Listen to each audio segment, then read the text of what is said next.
Lex Center Debit Remedium. Hukum selalu memberi obat. Pembentukan badan pengawas baru fintech yang dianggap sebagai solusi yang manjur, pada nyatanya justru mendisrupsi pokok masalahan dan mengacuhkan kacamata hukum bangsa. Assalamualaikum warahmatullahi wabarakatuh. Salam sejahtera, shalom, om swastiastu, dan namo buddhaya kepada Dewan Juri yang terhormat dan para pemerhati hukum yang sedang debat kali ini. Perkenalkan kami dari tim Paulus Colton dengan saya Firin Priscilla selaku pembicara pertama, ada ponakan saya Erika Trinita selaku pembicara kedua, dan Nurna Zaturami selaku pembicara ketiga. Dalam halnya kami berdiri pada posisi kontra, merupakan ketidaksetujuan kami terkait dengan pembentukan badan pengawas khusus perlindungan layanan fintech di Indonesia. Financial Technology atau Certifikat Fintech melalui peraturan OJK nomor 77 tahun 2016 yang kini merupakan sebuah teknik dalam mengelola informasi di bidang layanan jasa keuangan. Dewan Juri yang terhormat hingga saat ini wewenang dalam pengawasan fintech dimiliki oleh Bank Indonesia dan Otoritas Jasa Keuangan atau OJK, di mana keduanya memiliki ruang lingkup pengawasan yang sangatlah berbeda. Maka melihat perbedaan tersebut, maka patutlah kita melihat problematika yang ada sejalan dengan pesatnya digitalisasi industri finansial, di mana munculnya persoalan-persoalan baru tidak dapat kita hindari, seperti permasalahan peer-to-peer lending, crowdfunding, asuransi, dan pialang saham. Dan bila kita melihat kenyataannya merupakan ruang lingkup di bawah pengawasan OJK. Hal ini terbukti dari banyaknya kasus fintech selama satu dekade terakhir, seperti kasus peer-to-peer lending yang tercatat sebanyak 19.711 aduan dan kerugian investasi ilegal hingga 117 triliun. Sejatinya, Dewan Juri yang terhormat bersama pasal 9 peraturan OJK nomor 77 tahun 2016 nyatakan bahwa bentuk pengawasan OJK adalah bentuk penerimaan laporan berkala perusahaan fintech setiap 3 bulan. Akan tetapi dengan data yang kami sajikan, terbukti bahwasannya mekanisme tersebut tidaklah efektif, sehingga OJK menjadi begitu lemah dalam mengawasi fintech di Indonesia. Hal inilah yang menjadi pokok masalah kita yang harus selesaikan dalam mosi perdebatan kali ini. Dewan Juri yang terhormat, mari kita mengerucutkan fokus permasalahan fintech yang ada bukan pada ruang lingkup pengawasan fintech oleh BI, melainkan pada lemahnya pengawasan fintech di bawah pengawasan OJK, dengan berdasarkan data dan fakta yang sangat jelas.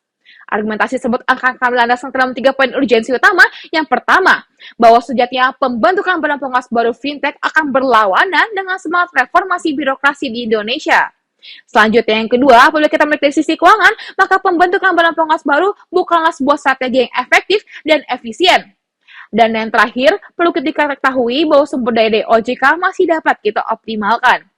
Tidak lupa untuk berangkat dari dasar ideal kita, itu sila keempat Pancasila dengan bunyinya kerakyatan yang dipimpin oleh hikmat dan kebijaksanaan dalam permusyawaratan dan perwakilan, maka sudah seharusnya seluruh aspek dan kehidupan negara kita laksanakan dengan bijaksana. Maka dari itu Dewan Juri yang terhormat, alangkah lebih efektif jika kita berfokus pada layanan fintech di bawah naungan OJK dan bukan pada pengawasan dari BI itu sendiri.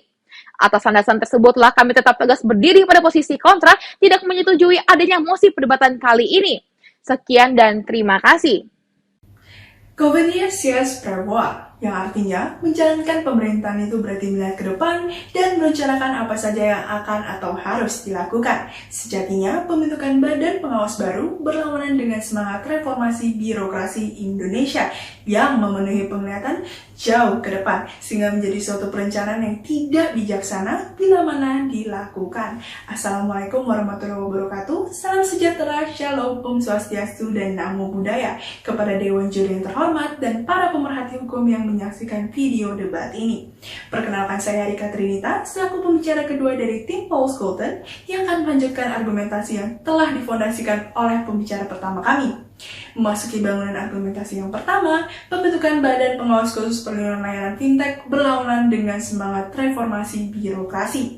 Dewan Juri yang terhormat, sebagaimana yang telah saya bawakan di dalam adegium sebelumnya, maka patut dipahami, reformasi birokrasi merupakan upaya pemerintah Indonesia dalam rangka mewujudkan good governance dengan melakukan pembaharuan dan perubahan mendasar terhadap sistem penyelenggaraan pemerintah yang menyangkut aspek-aspek kelembagaan yang efektif dan efisien. Rezim pemerintahan saat ini sedang gencar melaksanakan reformasi birokrasi yang mana hingga tahun 2020 memangkas 53 instansi yang eksistensinya tidak memberi dampak. Lantas, pembentukan badan pengawas khusus ini sejatinya bertentangan dengan reformasi birokrasi karena pasalnya, mekanisme badan ini tidak memiliki sistematika kerja dan pertanggungjawaban yang jelas, sehingga akan melahirkan kendala baru dalam menjalankan kewenangannya. Adapun bila mana badan ini memiliki sifat independen dan memiliki kedudukan setara dengan lembaga OJK, maka hal ini tidak akan terlepas dari sikap ego sektoral dari akibat pergulatan wewenang. Nyatanya pengawasan layanan fintech sudah dinaungi oleh OJK melalui POJK nomor 77 tahun 2016, di mana dilakukan secara berkala setiap 3 bulan kepada entitas yang sudah terdaftar. Tidak hanya itu, OJK juga melaksanakan inovasinya melalui sistem supervisory teknologi yang menaungi data analytics, reporting, tax reporting, mining, customer support tech, dan blockchain e-licensing. Hal tersebut dituju untuk meningkatkan efektivitas dan efisiensi pemantauan terhadap entitas yang sudah terdaftar. Dengan demikian, terlihat jelas keseriusan dan komitmen OJK dalam melaksanakan fungsi pengawasannya. Maka dari itu, Dewan Juri yang terhormat, bukankah pembentukan badan ini justru tidak sejalan dengan semangat reformasi birokrasi? Lalu menuju ke argumen kedua, menilik dari sisi keuangan, pembentukan badan pengawas baru bukanlah sebuah strategi yang efektif dan efisien. Dewan Juri yang terhormat, Menteri Keuangan kita menyampaikan defisit APBN tahun 2021 mencapai 4,65% dari produk domestik bruto atau sebesar 783,7 triliun rupiah. Defisit dan pembiayaan yang lebih rendah dari target APBN ini menandakan bahwa APBN tahun 2021 semakin membaik dibandingkan dengan tahun 2020 yang mencapai 6,14% atau sebesar 947,7 triliun rupiah. Tim Pro mengagungkan bahwa pembentukan badan pengawas ini adalah sebuah penyelesaian terhadap isu yang diharapkan dapat menjawab persoalan yang dihadapi. Namun pada kenyataannya, pembentukan badan pengawas ini justru menambah isu karena memerlukan dana yang sangat besar, sehingga melihat APBN negara, maka pemerintah tidak mempertahankan prestasi tersebut dengan mengalokasikan anggaran untuk hal yang lebih efektif dan efisien. Selama masa kerjanya, OJK telah mengawal perkembangan digitalisasi keuangan mencakup segi layanan, pengawasan, dan perlindungan konsumen. Melihat dari kinerja OJK yang baik, pembentukan badan ini tidak memberikan jaminan akan terlaksana dengan baik. Maka dari itu, ada pun solusi yang kami bawakan untuk menggaungkan metode pengawasan fintech yang lebih efektif dan efisien, yaitu dengan membuat sebuah unit pengawasan perlindungan layanan fintech di bawah lembaga OJK. Secara gramatikal, lembaga atau badan adalah sebuah organisasi yang tujuannya melakukan suatu usaha. Berbeda dengan badan, unit diartikan sebagai sebuah bagian terkecil dari sesuatu yang dapat berdiri sendiri. Ditilik dari sisi biaya, pembentukan unit tidak mengurus dana yang besar, dan dari sisi waktu akan lebih cepat, efektif, dan efisien. Oleh sebab itu, berdasarkan argumen-argumen yang telah kami paparkan, efektivitas keberadaan badan pengawas ini hanya membawa sisi negatif dan menjadi sebuah kesia-siaan belaka, sehingga solusi kami dari tim kontra untuk membuat sebuah unit di dalam kelembagaan OJK sejatinya lebih pantas, sebab memiliki landasan pijak yang kuat dan paradigma yang jelas, dan pada akhirnya keberadaan unit tersebut dapat membawa manfaat bagi kepentingan publik. Untuk argumen selanjutnya akan dijelaskan oleh pembicara ketiga kami. Sekian dan terima kasih. Errare humanum est, turpe in errore perseverare. Membuat kekeliruan adalah hal yang manusiawi, namun bukanlah sebuah hal yang baik jika kita mempertahankan kekeliruan tersebut. Dengan dalih menuntaskan masalah kebangsaan yang belum terselesaikan, rezim pemerintahan terdahulu kerap membentuk lembaga baru yang sama sekali tidak menyelesaikan persoalan. Lantas, bukankah tidak elok jika kita terus mempertahankan kekeliruan tersebut? Assalamualaikum warahmatullahi wabarakatuh. Salam sejahtera bagi kita semua. Shalom, Om Swastiastu, Namo Buddhaya, dan salam kebajikan kepada Dewan Juri yang terhormat dan para pemerhati hukum yang menyaksikan video debat kali ini. Perkenalkan, nama saya Nurina Zaturahmi selaku pembicara ketiga dari tim Paulus Colton yang akan melanjutkan argumentasi dalam menyatakan ketidaksetujuan kami terhadap mosi pembentukan Badan Pengawas Khusus Perlindungan Layanan Fintech di Indonesia. Selanjutnya, izinkan saya untuk memasuki bangunan argumentasi kami, yaitu pemerintah dapat mengoptimalkan sumber daya yang ada di OJK. Dewan Juri yang terhormat, pada tahun 2021, Korea Selatan menduduki peringkat ke-7 sebagai negara dengan ekonomi digital terkuat di dunia dengan total nilai penjualan sebesar 847,8 miliar dolar Amerika Serikat. Pada dasarnya, Korea Selatan memiliki sebuah lembaga bernama Financial Services Commission atau FSC yang mana lembaga tersebut memiliki kedudukan yang setara dengan OJK di Indonesia. Pada awalnya, citra fintech peer-to-peer lending di Korea Selatan memang kurang baik. Namun, mereka berhasil memperbaiki citra tersebut dengan melakukan pengawasan yang ketat. Oleh karena itu, alangkah lebih efisien apabila pemerintah fokus membenahi organ dan sistem internal OJK daripada membentuk lembaga baru yang kontradiktif dengan semangat reformasi birokrasi. Di sisi lain, saat ini ekonomi digital Indonesia mencapai total nilai penjualan sebesar 70 miliar dolar Amerika Serikat. Jika dibandingkan dengan Korea Selatan, total penjualan Indonesia tidak sebanding dengan kuatnya ekonomi digital yang ada di negeri ginseng tersebut. Dewan Juri yang terhormat, jika Korea Selatan bisa menyelesaikan permasalahan tersebut hanya dengan bantuan lembaga FSI, maka satu yang kami pertanyakan, mengapa Indonesia terkesan terburu-buru membuat badan pengawas baru, sedangkan sejatinya kita belum dapat memaksimalkan sumber daya yang telah terbukti kompeten, yaitu OJK. Oleh karena itu, Dewan Juri yang terhormat, di sini kami menghadirkan solusi terkait permasalahan tersebut, yaitu Unit Pengawasan Fintech atau UPF. Dewan Juri yang terhormat, Unit Pengawasan Fintech atau UPF sendiri merupakan sebuah unit yang berada di bawah naungan OJK, yang mana sumber daya manusianya juga berasal dari pegawai-pegawai OJK.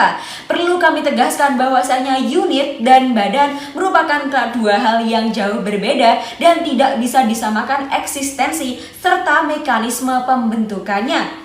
Alih-alih membuat badan baru yang membutuhkan persiapan dari nol dan memakan waktu cukup lama dalam prosesnya, kami menyarankan pemerintah untuk membuat sebuah unit ini sebagai solusi. UPF yang bergerak di bawah mandat OJK tidak membutuhkan proses yang panjang pada mekanisme pembentukannya, lain halnya dengan pembuatan lembaga baru yang independen.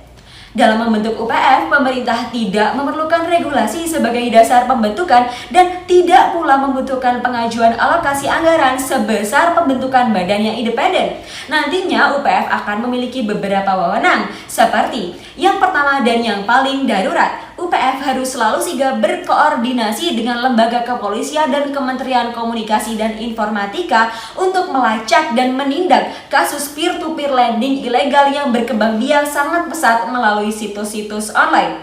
Kedua, menerima dan menindaklanjuti laporan mengenai fintech dari masyarakat. Ketiga, meningkatkan transparansi sistem pinjaman online kepada pengguna jasa. Keempat, memberikan edukasi yang dapat menyentuh berbagai lapisan di masyarakat. Yang kelima, melakukan pendataan dan pengawasan secara ketat terhadap transaksi-transaksi fintech yang berlangsung di masyarakat. Yang terakhir, memberikan izin dan menjadi penanggung jawab atas pengesahan dokumen legalitas perusahaan fintech yang akan diluncurkan. Dengan demikian, Dewan Juri yang terhormat, kami dengan tegas menolak pembentukan badan pengawas khusus baru yang tidak sejalan dengan reformasi birokrasi. Kunci dari pemerintahan yang efektif dan baik dapat ditinjau dari efisiensi sistem birokrasi. Jika terlalu banyak lembaga yang menangani, kita tidak akan pernah beranjak dari sifat ego sektoral yang telah mengakar sejak lama. Demikian yang dapat saya sampaikan. Sekian dan terima kasih. Dewan Juri yang terhormat, tibalah kita di penghujung perdebatan kali ini. Selaku pembicara penutup, izinkanlah saya menegaskan kembali keberpihakan kami sekaligus menarik kesimpulan terkait mosi perdebatan kali ini. Di mana jika kita menilik kembali lagi mengenai seluruh argumentasi disampaikan oleh tim kami, yakni yang pertama, bahwa sejatinya pembentukan Badan Pengawas Khusus Perlindungan Layanan Fintech di Indonesia hanya akan berlawanan dengan semangat reformasi birokrasi di Indonesia itu sendiri. Seperti yang dipaparkan sebelumnya oleh pembicara kedua kami, di mana pembentukan badan pengawas baru hanya akan menimbulkan permasalahan baru dalam menjalankan kewenangannya. Dan yang selanjutnya yang kedua, melihat dari sisi keuangan, maka pembentukan badan pengawas baru bukanlah sebuah strategi yang efektif dan efisien. Hal tersebut dikarenakan dari sisi ekonomi, untuk membentuk sebuah badan baru, maka diperlukan sejumlah biaya yang tidak sedikit pula. Dan untuk yang terakhir, perlu kita ketahui bersama bahwa masih ada peluang bagi kita untuk mengoptimalkan atau maksimalkan lagi kinerja pengawasan dari OJK. Hal tersebut bercermin kembali kepada keberhasilan negara Korea Selatan dalam mengoptimalkan kinerja lembaga keuangannya untuk mengatasi kasus-kasus fintech di negaranya tersebut. Maka dari itu, Dewan Juri yang terhormat, kami selaku tim kontra menyediakan adanya solusi konkret. yakni dengan pembentukan sebuah unit baru bernama Unit Pengawasan Fintech atau disebut UPF. Unit ini nantinya akan berada di bawah naungan OJK, yang mana sumber daya manusianya juga berasal dari pegawai-pegawai OJK itu sendiri. Dan perlu kami tegaskan kembali bahwa sejatinya unit dan badan adalah dua hal yang sangat berbeda, di mana pembentukan unit yang pastinya akan lebih menghemat pengeluaran anggaran dan juga memakan waktu yang lebih singkat dalam proses pembentukannya. Atas landasan-landasan tersebutlah kami secara tegas berdiri pada posisi kontra menentang adanya pembentukan badan pengawas khusus perlindungan layanan fintech di Indonesia. Wabillahi taufiq wal hidayah. Wassalamualaikum warahmatullahi wabarakatuh. Sekian yang dapat saya sampaikan dan terima kasih.